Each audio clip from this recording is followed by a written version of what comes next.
Di dalam video ini terdapat 4 perkara penting yang akan kami ulas, yaitu sejarah kedatangan kaum Bugis di Sabah, proses perkawinan kaum Bugis yang terbagi kepada 3, yaitu sebelum, semasa, dan selepas.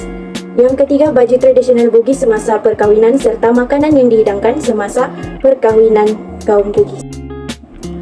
Orang Bugis merupakan salah satu etnik yang menetap di Sulawesi Selatan, Indonesia. Etnik Bugis cukup terkenal di dalam bidang maritim di Kepulauan Melayu dan di dalam bidang ekonomi.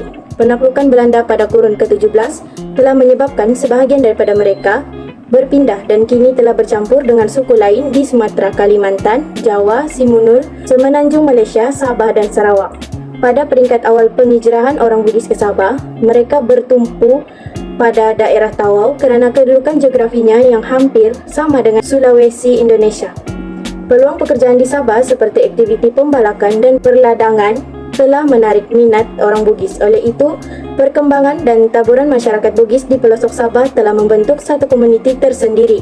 Mereka telah bertebaran di pantai timur Sabah seperti Sandakan, Kunak, Lahad Datu, dan Tawau. Oke bang, begini. Ini teori perkawinan Bugis yang kita di Malaysia itu, Sinazon kan ya, Oh, Sinazwan. Oh, ya Bugis kan? Dia Bugis lah betul. Kau pun Bugis kan? Saya pun Bugis. Oh, nih. Oh, yang sama abangnya kawin tuh. Oh, abang dia kawin. Kenapa? Kau tau gak dia sebelum kawin tuh kan? Kalau Bugis nih, dia ada 7 lah. Ya, aku memang bisa menggas kan. Dia ada 7 apa? 7 tata cara sebelum kawin tuh lah. 7 tata cara lah. Tutup lah. Oh, tata cara sebelum kawin tuh. Oke. Terus yang pertama, dia memanuk-manuk atau mempasiara tuh. Yaitu merisik. merisik. Nah, oh, kan merisik. Oh, Melayu pun merisik juga. Sama aja tuh. Sama aja. Okay. Yang kedua, mempetu ada atau masuro. Oh, tuh. Dia macam bincang pasal apa yang kita mau bincang pasal perkawinan lah, yang penting pasal perkawinan. Contoh macam tarikh, hantaran, dan sebagainya. Seterusnya madupa atau matamba. Nah, kalau madupa matamba ini macam kita mau warwarkan ini sama keluarga, orang terdekat lah, kawan-kawan, jiran tetangga. Oh, menjemput. Nah, dia menjemput satu macam dia punya sekel kawan-kawan gitu. Jemput orang ramai. Contoh, dapat contoh. Kau tahu juga kan? Tahu kan? Sama ya bro. Kedua, seterusnya napis sili. Nah, Napis sili ini macam dia melibatkan kedua pengantin. Dia macam satu permohonan yang diajukan kepada Yang Maha Esa. Permohonan. Oh, upacara ketahanan lah. Begitulah mungkin tuh. Apa itu? Oh, lebih kurang begitu. Aku nggak tahu sebab aku belum kawin. Okay. Nanti kau ada juga lah. Seterusnya antar leko dan mendirikan sarapo. Mendirikan sarapo ini macam kalau contoh sekarang digunakan macam kema-kema. Nah, kema-kema tuh situlah maksudnya sarapo. Sarapo itu kema. Nah, kema yang itulah yang selalu orang kawin tuh kan dibawa kema. Nah, itu di situ. Itu kema dia. Oke, seterusnya malam mapaci. Malam mapaci itu macam pula kasih naik tangan kan? Kasih naik tangan. Malam berinai. Malam berinai. Supaya macam cantik. Nampak cantik. Slay. Oh. Terusnya adat berbedak. Berbedak ini macam dia macam adat berbedak, macam dia kasih pakai bedak satu macam badan nih supaya nampak lebih macam berseri, putih. Putih. Bukan baru cantik, dia berseri pula. Dia putih lah macam supaya nampak. Oh, nampak naik begitu.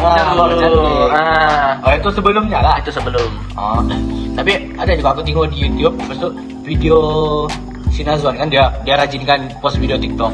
Jadi time orang kawin tu ada juga dia kasih tahu aku. Time semasa proses pernikahan orang Bugis nih. TikTokers pula dia tuh. TikTokers pula semua orang kenal. Sebenarnya malah berapa follower dah. Itulah. Bugis betul. Namanya selalu jadi Bugis. Itulah Bang. So, jadi semasa ni lah.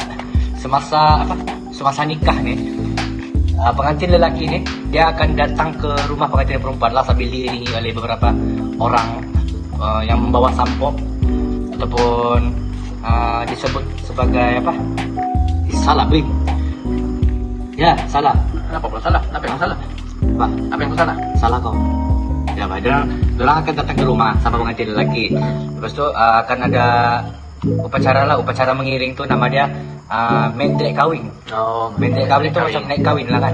Lepas tu orang akan datang ke rumah tu sambil diiringi lah oleh beberapa orang yang pembawa sampok dan rombongannya tu akan disambut oleh beberapa orang dari pihak pengantin perempuan yang dipanggil Papa Dupa sama apa Pak Kusu-Kusu. Jadi Pak Kusu-Kusu. Jadi orang akan sampai ke rumah tuh. Terus bila sudah sampai di depan rumah tuh, mereka pihak pengantin lelaki dengan pengantin lelaki itu akan ditabur lah oleh pengantin perempuan. Oleh pihak pengantin perempuan akan ditabur dengan beras lah. Pihak pengantin perempuan akan ditabur beras sama orang.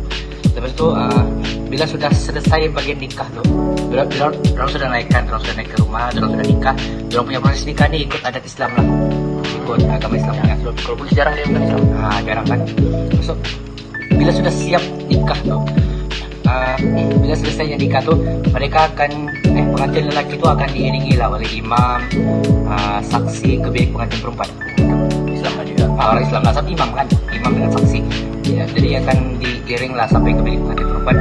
Jadi sebelum masuk ke bilik tuh, pihak lelaki itu mesti membayar lah beberapa sejumlah uang. Itu tidak ditetapkan lah berapa, tapi akan ditetapkan oleh pihak perempuan lah, akan disuruh bayar sebelum masuk ke dalam bilik. Lepas itu sebelum adat tuh ada mapelet tu nikah. Mapelet tu nikah. Sorry, saya bukan bajau. Saya bukan bugis. Bukan bajau. Aku bukan bugis. Jadi selepas adat tuh, sebelum adat tuh, satu lagi upacara lah yang akan diadakan, yaitu dinamakan sebagai Mak Lawolo. Mak Lawolo akan dilaksanakan lah. Lepas tu sudah siap tuh mapelet tu nikah, mereka akan mengadakan Makerawa. Jadi lo kita buat Guna tuh masa dia tulis wah. Kalau dia sebut boleh lah. Dia akan dimulakan oleh salah seorang pengiring yang mengantar pengantin lelaki ke bilik perempuan. Pengiring itu akan melaksanakan adat nih, yaitu ayah pengantin. Pengiring itu ayah pengantin perempuan akan bertindak untuk mempersatukan kedua mempelai. Aku udah boleh teruskan lah. Oke, Ya, merupakan satu simbol bersatunya kedua mempelai sebagai suami istri yang sudah sah. Kok boleh tahu ya kan, aku dapat juga mengorek lebih. Lepas tu sudah siap yang Makerawa. Terus yang terakhir semasa proses itu adalah udang potinge. Tudang putingnya. Tudang putingnya. Maksudnya tuh duduk pengantin. Duduk pengantin. Tudang tuh duduk. Tudang tuh duduk. Putingnya itu pengantin. Terus tuh dari majelis persandingan yang diadakan tuh semasa perjumpaan rasmi ketika ketibaan pengantin lelaki, lawatan pengantin lelaki yang diadakan biasanya pada waktu siang lah. Jangan datang pada waktu malam kan, mana boleh. Dah manis orang bilang majelis sopan buat malam-malam. Majlis nih dia merupakan medium terpenting lah bagi orang Bugis untuk memamerkan kedudukan mereka. Mereka bagi memperpamerkan kedudukan mereka dalam masyarakat yang ditandai dengan jumlah tetamu yang hadir. Jenis pakaian pengantin juga akan diperagakan lah. Macam duduk pengantin tempat orang menunjukkan macam pelamin lah. Macam pelamin. Raja sehari. Raja dan permaisuri. Raja dan permaisuri, bukan putri. Putri itu anak. Jadi sudah itu yang semasa perkawinan nikah orang Bugis. Sekarang ni aku mau kasih tahu pasal selepas.